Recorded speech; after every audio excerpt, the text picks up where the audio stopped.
Salve, gente! Sou Marcelo Assunção, formado em História pela Universidade Federal de Goiás e professor efetivo em Educação e Relações Étnico-Raciais pela Faculdade de Educação da Universidade Federal do Rio Grande do Sul. Convido a todos e todas para que acessem a minha apresentação Ignorância Branca de quem são as mãos que escrevem os cânones historiográficos brasileiros, na coluna Nossas Histórias, que falará sobre a forma como o cânone historiográfico foi construído sobre as bases de uma ignorância branca, expressão do filósofo Charles S. Mills, que formata o que eu denomino como uma ontoepistemologia, que é uma denominação da professora Denise Ferreira da Silva, dos saberes campos, que é extremamente racializada. Ou seja, esses campos são construídos sobre bases epistêmicas e ontológicas que são, em sua essência, né, base e fundamento do próprio racismo estrutural. Para isso, abordarei as coletâneas de história da historiografia, evidenciando a ausência de negros e não brancos na sua construção.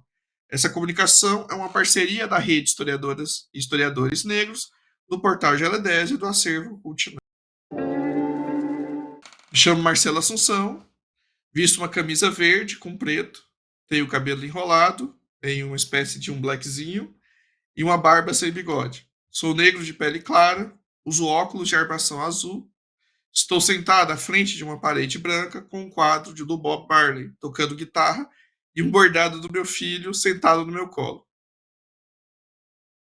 Gostaria de começar, né, falando um pouco da origem da pesquisa, que dá título a essa apresentação, né, que chama Ignorância Branca, de quem são as mãos que escreve os cânones historiográficos brasileiros. Né?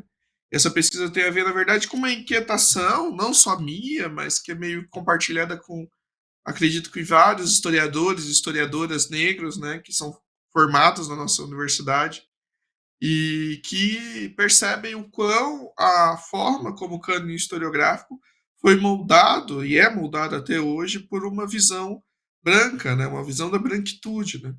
E aí eu posso dizer que desde pelo menos 2018, né, com a minha participação no Congresso Nacional da Sociedade Brasileira de Teoria e História da Historiografia, né, em uma mesa sobre intelectualidades negras, né, a única mesa que discutia essa temática e a importância do debate racial, né, para a questão da teoria e da história da historiografia. Eu debati com uma série de colegas, né, a importância da gente pensar, repensar, na realidade, a memória disciplinar da disciplina de história, né, isso que a gente chama da história da historiografia. Mais à frente, eu pretendo voltar um pouco por que significa a história da historiografia, essa diferença entre história, historiografia e história da historiografia. Mas logo eu chego nisso. Então isso me levou a organizar com alguns colegas, né, um dossiê intitulado Intelectualidades Negras e a Escrita da História, que foi publicado pela Revista de Teoria da História em 2019, onde a gente tentou repensar, né, como esses cânones historiográficos formatavam uma espécie, né, de geopolítica do conhecimento de homens brancos, heterossexuais, e que ignorava uma parte expressiva da população brasileira, né, de pessoas não brancas, de pessoas negras, né, e também de mulheres, porque também é um cânone muito androcêntrico, muito machista, né, e aí, desse momento, eu destacaria, né, desse percurso para entender a relação entre racialização, né, e cânone historiográfico, né, e escrita da história, dois vídeos que eu produzi, né, que chama intitulados Teoria da História e a Questão Racial, e Teoria da História e Relações Étnico-Raciais, a história de um desencontro, onde ali eu já marco essa ideia, né, de que esse cânone historiográfico, formatado a partir das mãos brancas, né, e aí é uma expressão da própria Beatriz do Nascimento, que a gente se apropria aqui, que na realidade adveio, né, de um comentário, de um pensamento do José Honório Rodrigues, que é um dos grandes fundadores da teoria da história. Ele trabalhou junto com a Beatriz Nascimento, né, a Beatriz Nascimento trabalhou com ele no Arquivo Nacional, quando ele era presidente do arquivo, e aí a partir dessa constatação, né, dessas mãos brancas, não só sobre a representação ou a ausência de representação dos negros do passado, mas também as mãos brancas sobre a memória da própria disciplina, né, construída por brancos, a partir de uma perspectiva de brancos, né, que ignora esse lastro histórico de uma tradição negra, né, que pensou o Brasil, que pensou a nossa história. Né?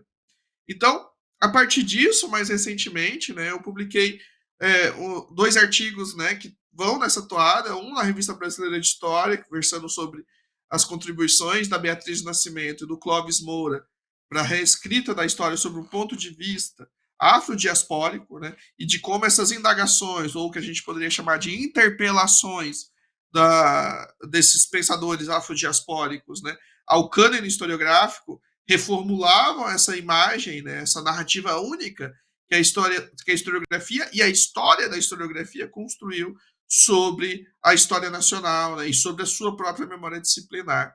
E um outro que eu publiquei mais recentemente na revista História da Historiografia, que versa sobre o livro Injustiças de Clio, Negro na Historiografia Brasileira, de Clóvis Moura, onde ele rediscute ali como o cânone historiográfico produziu e reatualizou imagens pejorativas sobre o negro, né? E de como isso, como essa crítica do Clóvis Moura a esse cânone historiográfico, está ligado a uma crítica da branquitude, mesmo que ele não enuncie isso explicitamente.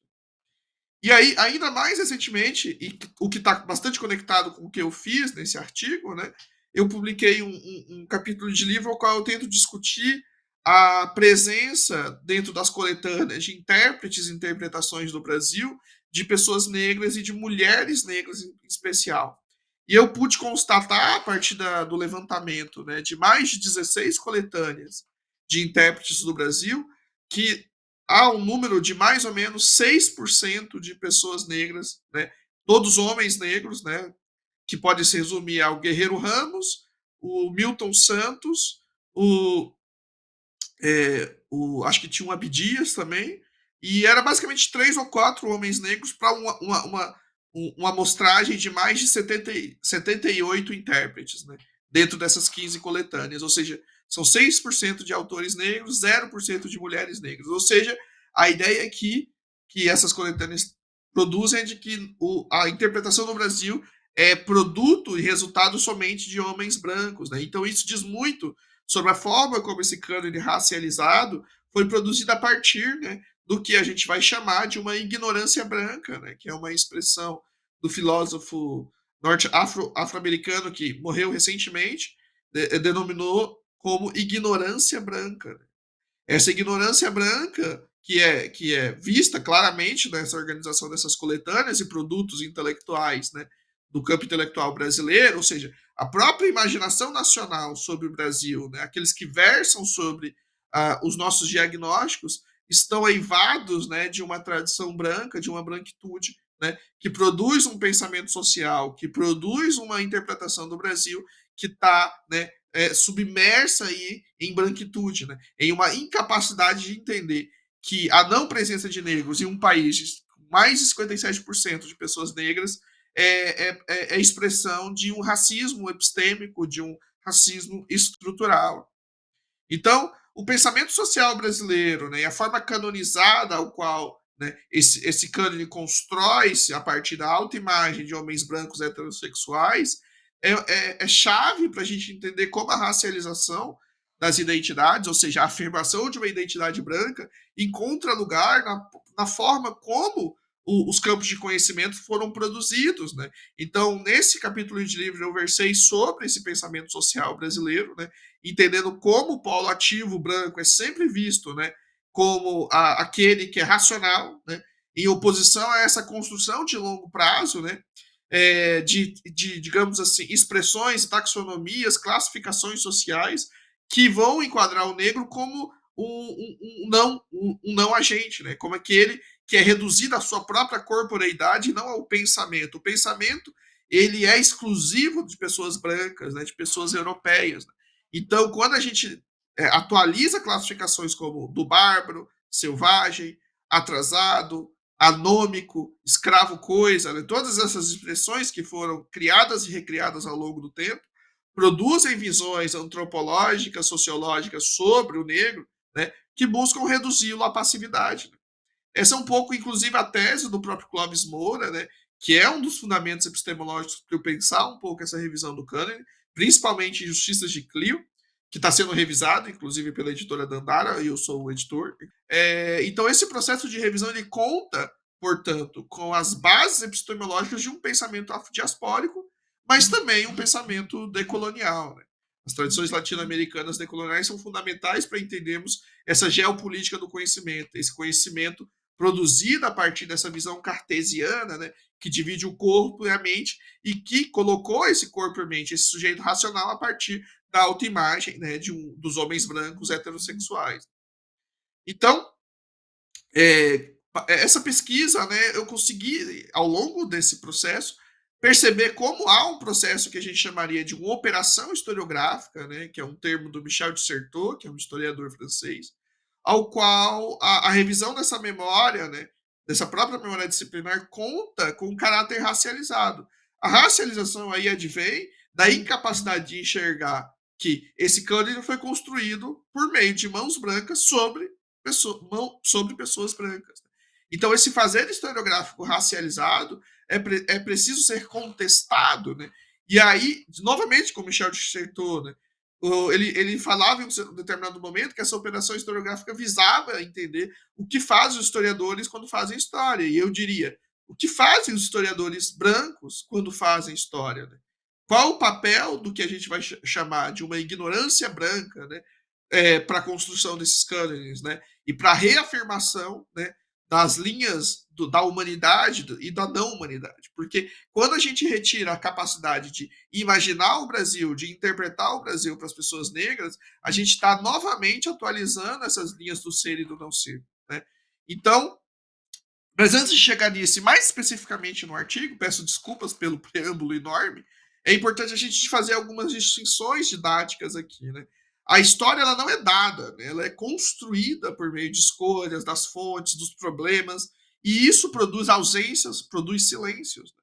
Então, essa dimensão construtivista da história, né, que se opõe à ideia de que os fatos são meramente coisas, né, naturalizadas, né, que a gente só resgata eles e a partir disso produz o nosso texto, ela é uma falácia. Né? Então, a história é produzida a partir de um processo construtivista, né? E esse processo significa, portanto, a revisão contínua das formas dessa escrita. E quando essa revisão contínua conta com uma visão racializada, ou seja, que ignora a participação, né, de uma visão racista, no sentido de que ignora pessoas negras nesse processo de revisão, a gente encontra um problema enorme, né? Porque em que medida a história da historiografia, né? E aí faça uma diferença didática aqui para deixar bem claro, né? A história ela versa, né, principalmente na língua portuguesa, porque isso modifica para outras línguas, sobre o processo, né? Ou seja, a realidade, né? Então a historiografia que está aí no título, né? Ela é a disciplina, né? O conhecimento sistemático sobre a história, ou o que a gente chama de realidade. Né? E a história da historiografia, ela é um conhecimento sobre as formas às quais essa realidade é construída pelos historiadores, ou seja, a memória que a própria disciplina construiu. Né? No caso da história da historiografia do Brasil, a gente está pensando como um objeto chamado Brasil, né, foi abordado e construído historiograficamente pelos historiadores. Né? O Clóvis Moura, por exemplo, do Injustiças de Clio, né, que eu considero um texto de história da historiografia, o primeiro, talvez, texto de história da historiografia escrito por um homem negro, né, ele faz uma revisão desde Salvador Correia, né, que são cronistas, não são basicamente historiadores, né, passando até pelo século XIX, chegando até Euclides da Cunha. Né? Então, essa revisão sistemática sobre o que disseram os historiadores, né, e o que fazem os historiadores quando produzem esse produto chamado historiografia, né, é objeto do que a gente chama da história da historiografia. E aí, quando a gente olha as coletâneas, né, e aí, novamente, o meu trabalho com coletâneas, que é o mesmo trabalho que eu fiz quando eu analisei as coletâneas de intérpretes e interpretações do Brasil. Né? Quando a gente fecha os olhos, né, e, no geral, pensa sobre historiadores, né, quantos historiadores negros e negras vêm à nossa mente? Né? Convencionalmente, a gente poderia fechar os olhos e pensar, ó, Beatriz Nascimento. Mas, putz, a Beatriz Nascimento é dos anos 70 do século XX. E o século XIX? E o século XX? Há historiadoras e historiadores negros antes disso? Quer dizer, é lógico que há. Mas quando a gente olha a coletânea, parece que a gente está falando de um universo, né, de um campo ou de uma forma de fazer, né, um saber que é construído sobre bases eminentemente brancas, né? E quando essa própria memória da disciplina reproduz essas mãos brancas, quando a gente, como a Beatriz Nascimento dizia, né, a gente tem um problema enorme, né? Porque a gente não consegue superar esse cariz racializado do cânone, né? Então, eu folheei, né, algumas coletâneas, né, produzidas principalmente nos últimos 20 anos, particularmente entre 2000 até hoje em dia. E aí, quando a gente olha, por exemplo, livros, né, como Historiadores do Brasil, Historiografia Brasileira, escrito por Francisco Iglesias, né, História e Historiadores do Brasil, com 3 volumes, Identidades do Brasil, com 3 volumes, uma introdução à história da historiografia brasileira, Historiadores Clássicos do Brasil, 4 volumes. Quer dizer, em todas essas coletâneas, com diversos volumes organizados sobre historiografia brasileira, em nenhum há pessoas negras, entende? Então, que tipo de conhecimento produzido a partir, né, de um padrão sueco da memória disciplinar? Aqui eu estou fazendo a analogia que ai, agora eu esqueci o nome do cineasta que falava, né, que as novelas da Globo elas estão num padrão sueco, né? Então, esse padrão sueco da memória disciplinar da historiografia também é reproduzido, né? Da mesma forma, quando a gente olha os romances, né? Tem uma pesquisa da Regina Dascanari, que é uma professora da UNB, que mostra que 10% dos protagonistas dos romances são pessoas negras, né? Da mesma forma, o dado é muito parecido, por exemplo, com as novelas, né? Principalmente dos últimos 30 anos. Mas, enfim, quando a gente vê esses fatores e essas dimensões, né, que ignoram a presença negra, né, a gente pensa o quão a estruturação, né, de um conhecimento produzido a partir do que a teoria decolonial chama de uma geopolítica do conhecimento. Essa geopolítica do conhecimento é fundada num falso universalismo de homens brancos, europeus, masculinos e heterossexuais. Né? Ou seja, a produção e circulação do conhecimento que resulta na produção dos cânones não se concretiza meramente por uma transmissão neutra, né? Mas ela é resultado de escolhas. Lembra-se que eu falei que a história é construída a partir de escolhas. Né? Elas são localizadas por geografias, né? A idealização da Europa, por exemplo, elas são localizadas por corporeidades, né? O homem branco heterossexual. Né? Essa construção dessa falsa universalidade de homens brancos ocidentais é que reside todo o conhecimento geolocalizado a partir desses campos disciplinares, né? Formatados desde pelo menos o século XV, que é onde, não por acaso, nasce a noção de raça. Antes do século XV não existia a noção de raça. Né? Então, que operação historiográfica e intelectual faz com que o cânone seja construído sobre essas bases de um conhecimento tão unidimensional, né? Que ignora a população branca e não branca, né? E me refiro aos indígenas também. E o que reafirma esse caráter, né, nos dias atuais, desse caráter propriamente identitário que é denegado pela história da historiografia. Né? Lembre-se quando a Lélia Gonzalez fala que o nosso racismo é um racismo por denegação. E muito do que a história da historiografia constrói tem a ver com essa ideia de denegação. Né? Ou seja, eu não digo que é racismo, mas eu não consigo enxergar que o fato de um cânone construído inteiramente sobre e por mãos brancas não faz com que ele seja racista. Né? Então, essa ignorância branca, né? E aí, remetendo novamente ao Charles Mills, né, que eu vou mais à frente falar um pouco melhor, essa ignorância branca que construiu esses cânones, ela é reprodutora de um racismo epistêmico a nível da formatação da história disciplinar, né, da história hegemônica, né, vamos dizer assim, e das próprias narrativas sobre o Brasil enquanto nação que foram construídas por essa história, pela sociologia também, pela antropologia e pelas ciências humanas e sociais de uma forma geral. Uma explicação possível, né, na minha opinião, reside no fato de que a racialização, né, nesses campos disciplinares são verdadeiras tecnologias de poder, e aí eu estou usando uma expressão do Silvio Almeida, né, e da tradição que versa sobre racismo estrutural, desde Franz Fanon, passando por Eduardo Bonilla Silva e tantos outros intelectuais, né, que pensaram essa noção do racismo para além da sua dimensão individual, mas a sua dimensão estrutural, que é inclusive presente na formatação dos cânones disciplinares e das instituições, né, que produzem esses cânones. E isso produz o quê? Essas tecnologias de poder.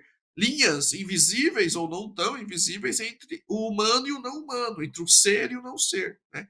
É muito isso que o Franz Fanon fala ao longo, né, de Peles Negras e Máscaras Brancas, né, como se dá essa reconstituição dessas linhas e como isso produz o negro, né, como o arquetipo ideal do não humano e o branco como arquetipo idealizado do humano. Então, essas linhas elas não são produzidas meramente por conta de uma inocência estrutural branca, né? Mas há um investimento ativo das elites brancas europeias e suas sucursais latino-americanas, e esse investimento teve na base da produção desses conhecimentos, né, e da barbárie genocida, né, que foi desde o século XV a expansão, né, da Europa sobre as Américas, né, e África. Né? Então, essa barbárie genocida é acompanhada, né, por uma estrutura simbólica, né, por um epistemicídio sistemático dos saberes indígenas e negros, aos quais essas disciplinas são legado. Né? Então, o epistemicídio, para a gente lembrar de uma expressão da Sueli Carneiro e de uma tradição também decolonial que trabalha essas noções, ele é fundamental, né, para pensar essa estrutura do nosso capitalismo contemporâneo, da forma como o capitalismo se construiu, também a partir da noção de raça, e esses campos disciplinares estão imbricados a essa construção do capitalismo racializado. Quer dizer, até então não existiu nenhum capitalismo não racializado.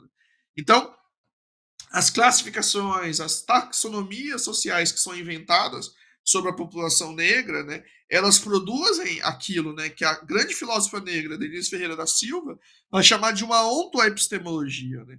Ou seja, uma reflexão sobre o conhecimento e os seus limites, aos quais há uma norma branca, né, o qual o branco é o padrão de referência. Né? Então, o filósofo afro-americano Charles S. Mills, né, mais ou menos nessa toada, vai dizer que o cânone do pensamento filosófico, principalmente o anglo-saxão, né, vai produzir também uma referencialização dessa norma branca, né, criando efeitos profundos nas epistemologias, principalmente pensando na filosofia, já que ele é um filósofo, que vai produzir um conhecimento racializado, né, que denega a sua própria origem e cria, né, os fundamentos em sua própria cegueira, né, para a expoliação, a exclusão, o genocídio dos outros, do colonialismo e também do racismo. Né. Então, outra epistemologia, né, da Denise e epistemologia da ignorância branca, né, do Charles Mills, são noções fundamentais para entender a origem de como essas epistemologias, né, que são reproduzidas nos campos como a história, a geografia, a sociologia, né, que produzem o seu conhecimento sobre as bases desse cânone branco racializado, elas são como esses conceitos mobilizam, né, para se entender esse caráter profundamente identitário, profundamente branco das universidades ocidentalizadas desde pelo menos o século XVI. Né?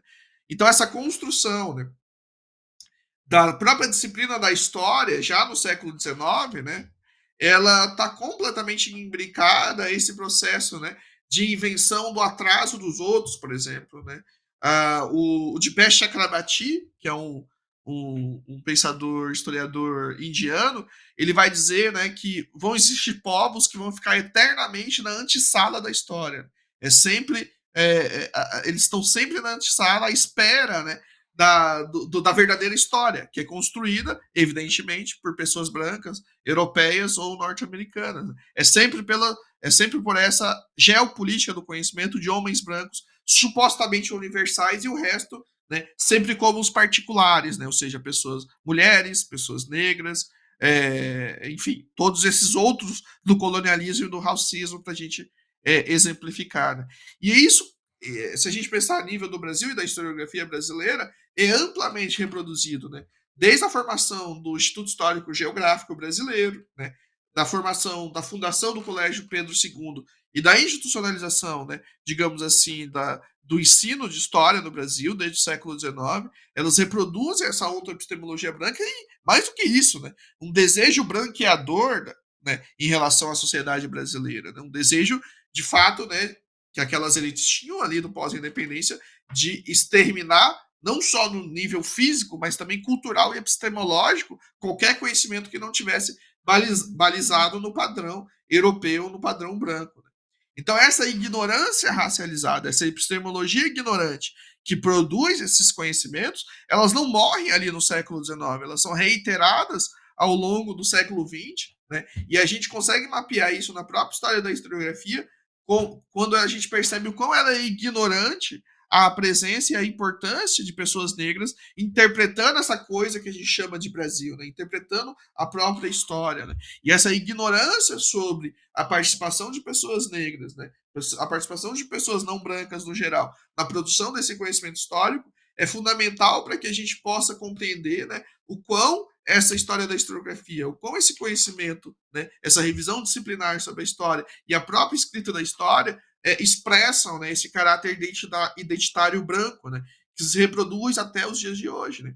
Onde a gente vê isso? Claro, a gente vê isso na produção das emendas, por exemplo. Né. Se a gente investiga as emendas de curso, né? Se a gente investiga a forma como certas pessoas são escolhidas para fazer palestras inaugurais, a gente percebe ainda como as universidades, né, e principalmente campos como a teoria da história, a história da historiografia, ainda é organizado sobre essa norma branca, sobre essa ontoepistemologia branca, sobre essa ignorância branca. Né?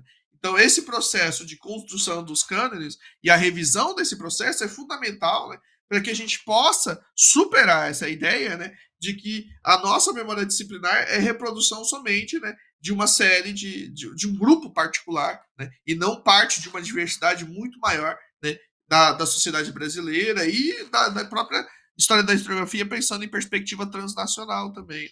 Então, de uma certa maneira, né, o texto busca entender, né, como esse cânone construído nas bases de uma ignorância branca, né, consagrou, né, digamos assim, um conhecimento geolocalizado, uma geopolítica do conhecimento, para lembrar novamente da teoria decolonial, né, ao qual se reproduziu essa autoimagem, né, espelhada ao qual, né, essa elite branca europeia construiu ao longo do tempo. Né.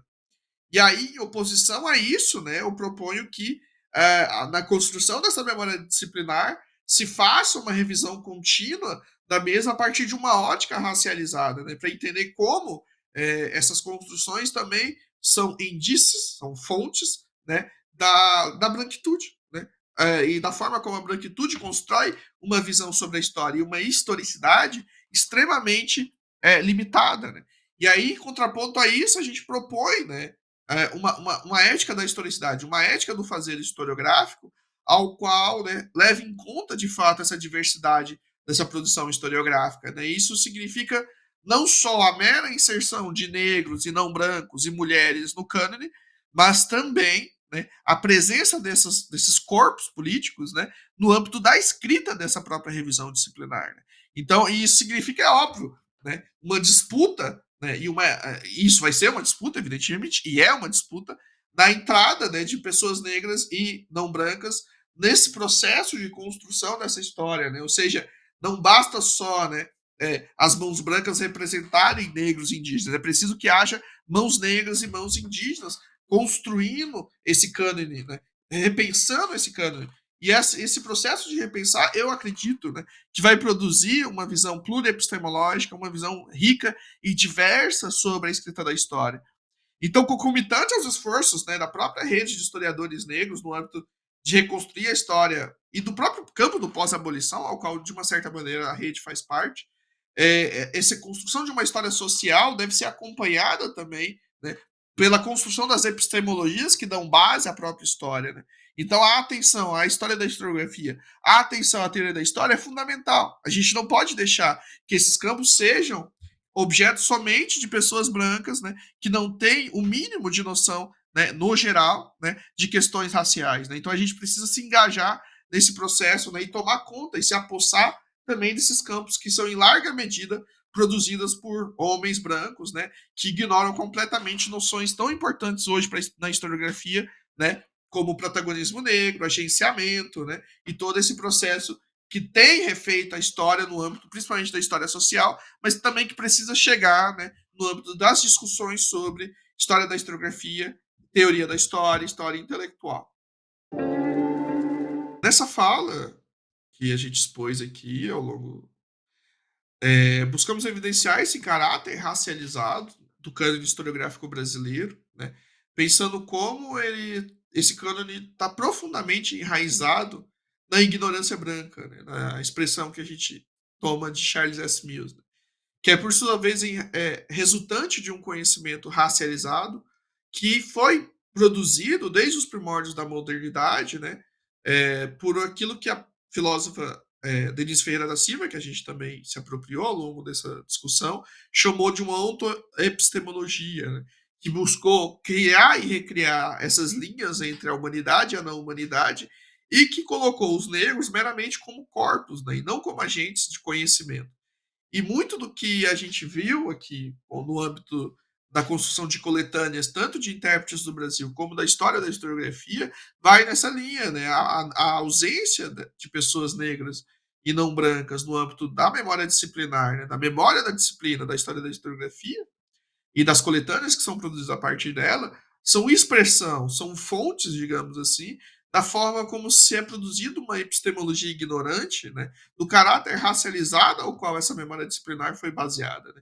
Então, ao ignorar, né, digamos assim, a dimensão é, reprodutora do racismo estrutural ao qual está imbuída nessa ausência, né, de negros na memória disciplinar, a gente vê uma espécie de pacto narcísico da branquitude, né? Ou seja, a reiteração do lugar de poder, né, ao qual esses historiadores, que no geral hoje são acadêmicos, né, e que reproduzem ao longo do tempo a branquitude, não só como um poder material, mas também como um poder simbólico no âmbito, né, da reprodução desse cânone como uma reprodução de homens brancos heterossexuais. Então, isso é muito representação, digamos assim, dessa visão extremamente unilinear, né, e não diversa do que tange ao que é a história da historiografia em um sentido amplo. Né? Em contraponto a isso, eu penso, né, como os historiadores devem se atentar para uma certa ética da historicidade, que é uma expressão que eu tenho usado, para pensar essa revisão sistemática da memória disciplinar, né, sobre uma ótica, né, de uma crítica racializada desse processo, né? Ou seja, a gente usar esse olhar, né, que a gente tem constituído para a história social, econômica e outros âmbitos, mas também para pensar, né, as epistemologias, para pensar a história da historiografia, para pensar a história intelectual. Né? A partir disso, eu tenho certeza que a gente invadindo esse campo, né, da teoria, da história da historiografia, a gente vai produzir, né, conseguir produzir pluriepistemologias, né, que sejam adequadas para um universo contemporâneo, onde de fato a gente não pode, né, pensar a mera reprodução da história da historiografia e da história escrita meramente como produto de homens brancos. Né? Aliás, nunca foi assim e nunca vai ser. Né? Então, essa é um pouco a pesquisa que a gente pretende. Agradeço por vocês ouvirem esse vídeo até aqui e uma boa noite.